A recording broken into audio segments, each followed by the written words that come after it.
Voices of the underground coming on the rebound.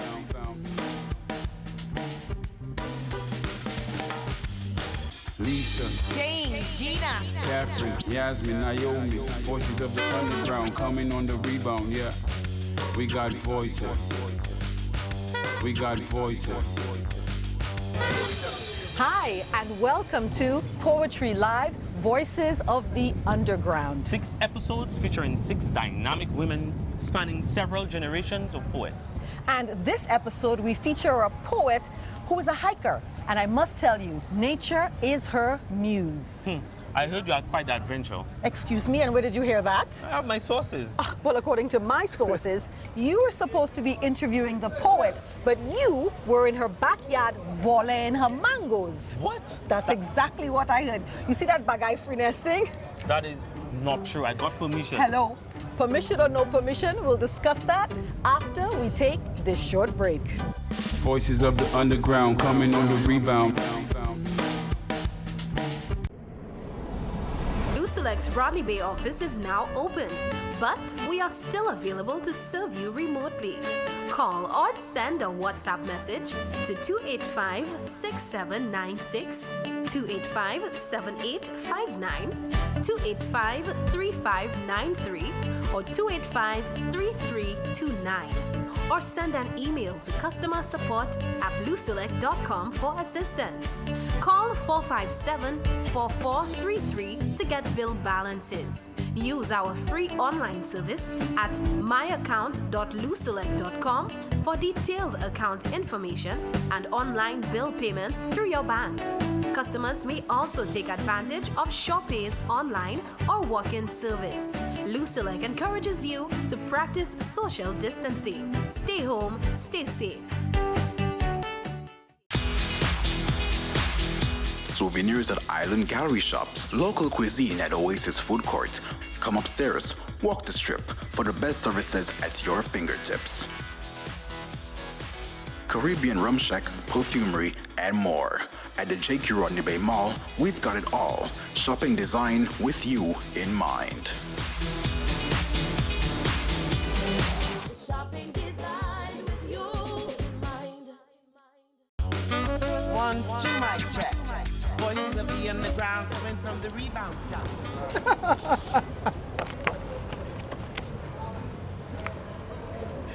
You are too funny. You're using this protocol thing to your advantage. That's not fair.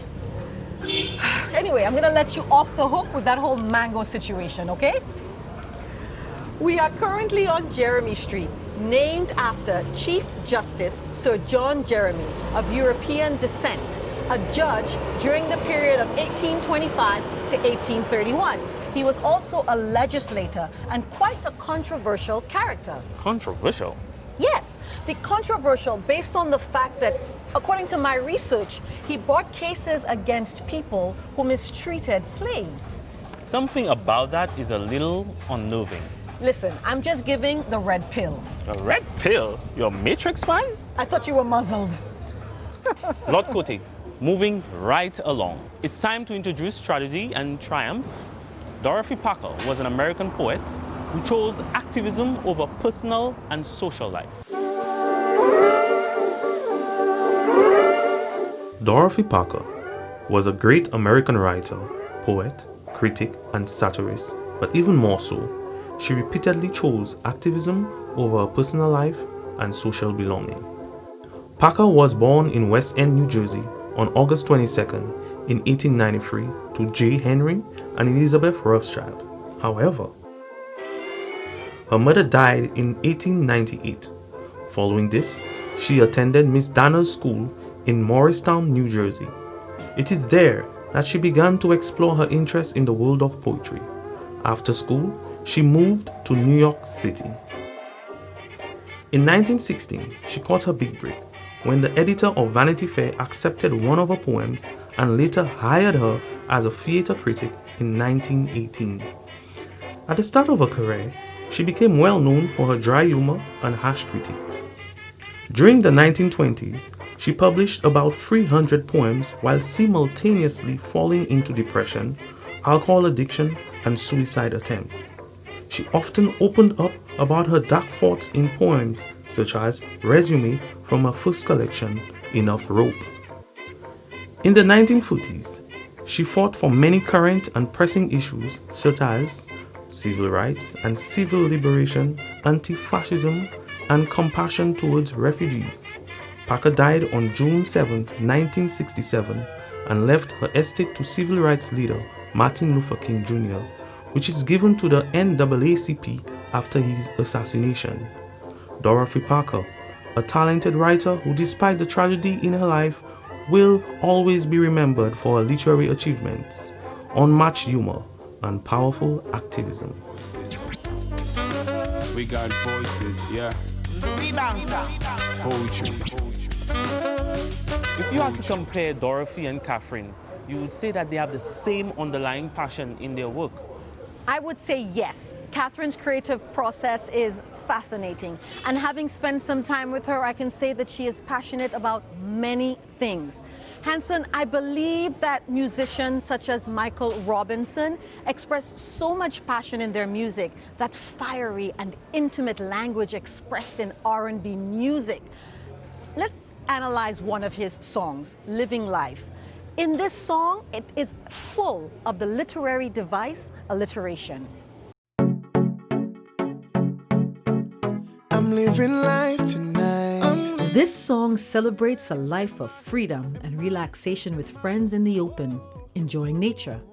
The use of alliteration with emphasis on the lateral sound of the letter L in the hook phrase and title of the song enforces the concept of existing in the moment.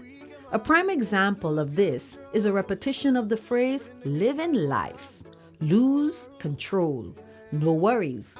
Freedom from the daily rigors of life is highlighted by the repeated phrase, so free. A popular St. Lucian saying is also repeated, who jobless, no man curse, to indicate that truly this type of life advocated by the song is a blessing.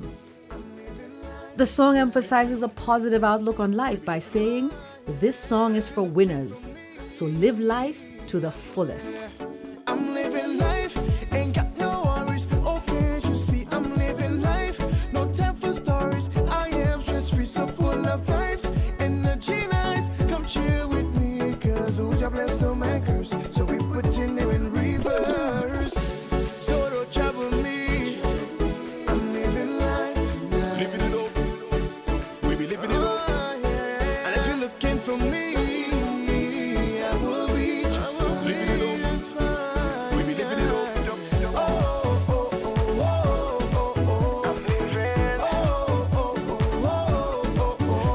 AMR. Doesn't get any better than this. Impersonating Michael Robinson. AMR. On a video. AMR. It's time for AMR. a break. AMR. We'll be right back. AMR. The rest Voices from the underground. coming on the rebound. Lucilec's Bradley Bay office is now open, but we are still available to serve you remotely.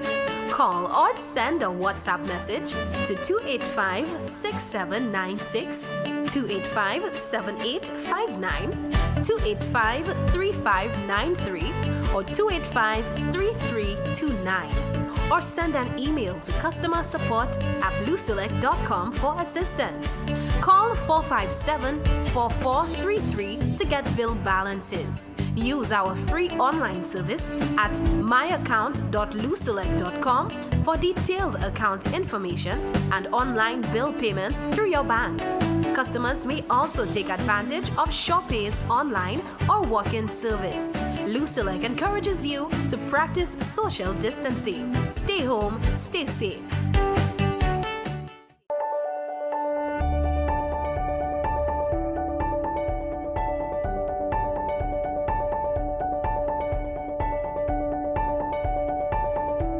CDF is both a champion for cultural preservation and development change agent. Established in April 2002 by the CDF Act of 2000 as the agency responsible to align the aspirations of cultural and creative individuals, groups, communities, policymakers, and civil society through the implementation of the National Cultural Policy of St. Lucia, we envision a strong, united and proud St. Lucian community empowered by culture and creativity. For more information on how you can partner with CDF on some of our projects and efforts, go to cdfstlucia.org or contact Cultural Development Foundation, Barnard Hill, Castries, PO Box CP 5405. Call us at 457-9021 or send us a fax at 459-0615. Email us at info@cdfstlucia.org. 1, 2, mic check. Voices of the We're back. I would have gotten your coconut, but I wasn't sure you wanted one. Well, it would seem to me that chivalry's dead in downtown Castries. It's absolutely fine. I can guarantee you I can probably get coconuts from one of these hard-working women who I'm sure have been up from since 3, 4 o'clock in the morning organizing their produce to be able to sell and provide for their families. It's now time for Ordinary Women with Extraordinary Talent, an interview with Katherine Atkinson. Thank you. You're welcome.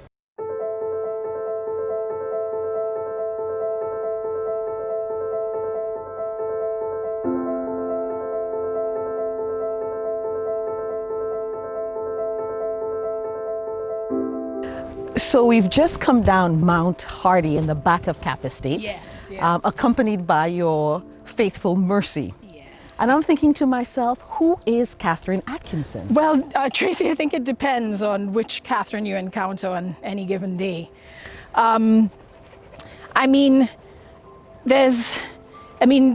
now, I suppose I'm in a creative space, so I think of myself as a creative, as a writer.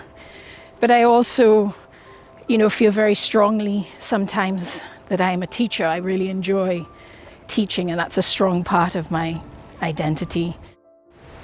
Come on, Mercy. Come on, girl. Here. We reached the spot. Yes. Why this spot, Katherine? Look at it. It's away. It's quiet. I can hear my thoughts. I'm right in the middle of the elements, there's the wind buffeting the cliffs, there's the sound of the roaring ocean, there's a scrabble in the sort of starkness of the landscape, and it just feels so free. I feel free. Like, a lot of my work is quite observational and arises from like meditations on landscape and so on. And even in my more character-driven work, what's happening is they are situated in a very specific landscape. I walk all along this area, this coast, and there are many little special spots and so on. But yeah, You live on a beautiful island. we live on a beautiful island. We really do, and it's hard not to be inspired. So is there anything special that you do that would inspire you to write poems like Good Friday and VG Beach? If you look at those selections, you'll see, just like I said, that they're mostly observational. They're like about the landscape. And the landscape sometimes is peopled and sometimes it's bare. So when did you see yourself as a writer? I've been asked that question before, and I hesitate over it because, well, to start off, when I was younger, there were moments when I thought I was a writer, like when I was a teenager and I was writing those desperate love poems, In a diary, in my diary and Yes, so on. yes. And I wanted to be a writer, and there was this idea of the writerly self and so on. But where I'm at right now is interestingly freeing me up to commit to my writing practice even more, to stop calling myself a writer, and because writer is like a static thing, right? Yes. But you're a writer when you're writing. So I'm a writer when I'm writing, and when I'm not writing, I'm a teacher, I'm a friend, I'm a what have you. sides. Yes. I feel like a lot of creative people find it difficult to balance their passion with their 9-to-5. So how do you find that balance? I don't know that I have found the balance, Tracy. I'm not sure. In my In my worst moments, there is no balance whatsoever, and the writing often gets neglected. Yes. When I am really, really present and when I'm engaged with a project and I'm in a writing practice, which is a decision, right? It's a discipline.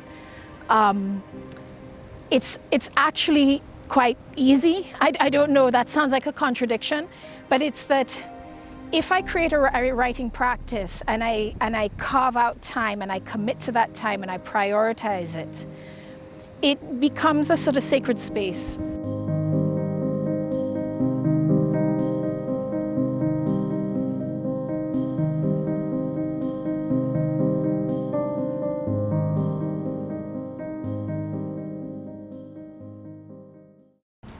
And here we are at the end of Jeremy Street, opposite the market steps. You know, it's a place that's full of life.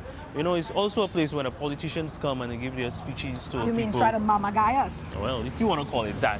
But I'm just saying it's a place where it has a lot of history. It was also a place where they had a television and people used to come and watch stuff on the television here. You bring me back down memory lane. I remember my grandmother waking us up at about 5 o'clock in the morning so she could come down to the market to purchase fresh fruits and vegetables, her yam, her dashing, to ensure that we had a good broth Saturday morning. Yeah? But that's in the past. Now let's take in a performance by our featured poet, Katherine Atkinson. The saltfish bleeds brine and softens overnight. The next morning, you rise to rinse and remember you dreamed of rain. At the sink, you scrape the scales, silver in the white March sun. They stick to your hands like sweethearts. A rasping wind carries the counsel of the mangroves up the valley. You finger through the swollen flesh, feeling for the line of the bone, the ridges like prayer beads, flake along the grain of the fish into a bowl, expectant as the parched earth. Hands oiled, you score the fig from aft to fore, slip your thumb through the seam to peel the stubborn green casing from the starch.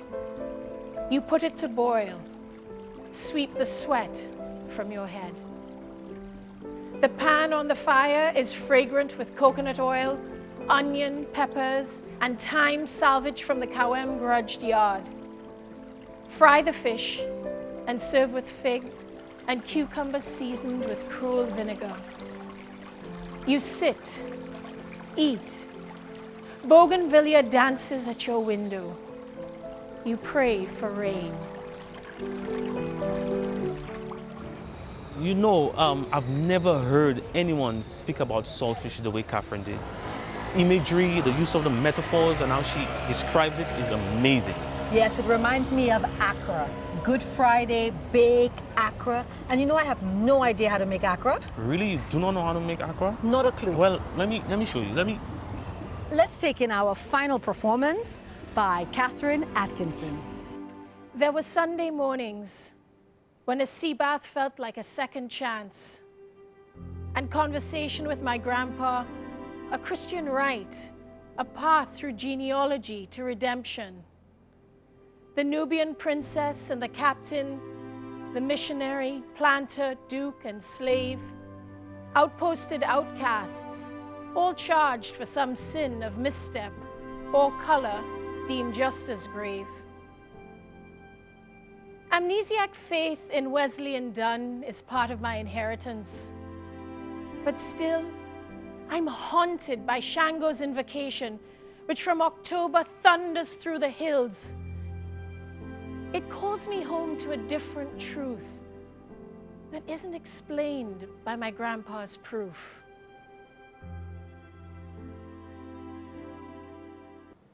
Its absence is what framed its immensity. When at last the winds, as if suddenly shamed, stopped, and in the void, a heavy, wet silence. Everywhere, everything bore the marks of a misused lover. Trees made obsequious by fear, bruised landscapes, silent tears and swollen limbs, rivers unable to contain their woes. After the betrayal, the quiet pain of disbelief. The people emerge from their caves and corners to walk the night's cacophony with their eyes and give thanks for answered bathroom floor petitions. In the void of unknowing, our worst fears reside. So we light candles and make noises. We name things as if naming can contain the terror. I baptize you, Tomas, biblical and benign. The images emerge and hang heavily in fortunate living rooms. Everywhere are new ancient paths swathed by a giant we-baptized God. Sunday morning feels like Genesis. Out of the silence, a heron's call signals safety, and day's first overture begins. A disorientated hummingbird throws itself against a pane of sunlight pasted with leaves, and then, stunned against its nature, is still. First movement. The sweep of the bass broom through water, swish, swish, the twist of towels turned out over buckets, pour, dribble, drip over the banister and out the door, the scrape of leaves from windows. Cutlass-bearing, bare-backed men in rubber boots are stripped of labels, like at Carnival, but this is Kudme. The ringing crack of freedom from fallen trees and branches, and the lines of separation that Tomas came to mock. Second movement. Roadside, grilled meat crackles and hisses, and warm rum coaxes 1,000 stories of survival. Man triumphs against nature. The rivers have reclaimed ancient paths, and north is amputated from south. None dare break the code of bravado to say what they all know. I lost God, but last night, he came and found me. Third movement. Save for a flickering orange hue, the transistor hums into the darkest night. Valerie Albert Favre's voice keeps rhythm. Yes, caller. Beat, crackle, hiss. I'm from Fort Saint-Jacques, but I live in Castries. Since yesterday I call in, but up to now I can't reach my mother. Beat, crackle, hiss. Caller, what's your name? And what's your mother's name? Beat, crackle, hiss. My mother named Marguerite. My name is Christine. Beat, crackle, hiss. Christine, I'm sure your mother is listening and is glad to know you are safe. Beat, crackle, hiss. While we still have no word from the South, do not take that for anything. The authorities are working hard to restore power and communications. Finale.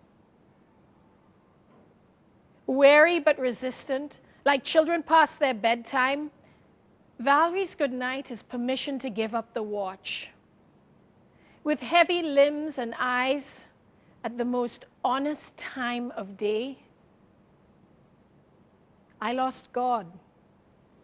But last night, he came and found me. We got voices, yeah, poetry. That poem, Tomas, has such vivid imagery. Another engaging and entertaining performance by the poet. But this performance was special for me. Trekking up the mountain, down the mountain, having that personal connection, understanding where the subject matter of the poetry is coming from. For me, it's knowing where the inspiration is coming from. I can relate to that. See you next week for more Poetry Live, Voices of the Underground. Voices from the underground. Coming on the rebound. The rebound sound. We got voices. Voices. better than the rest. We got voices. We got voices, yeah.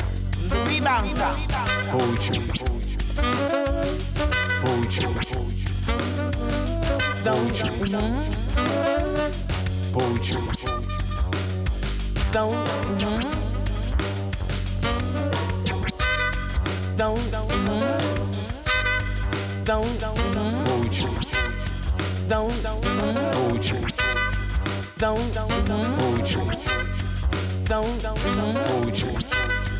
Poetry.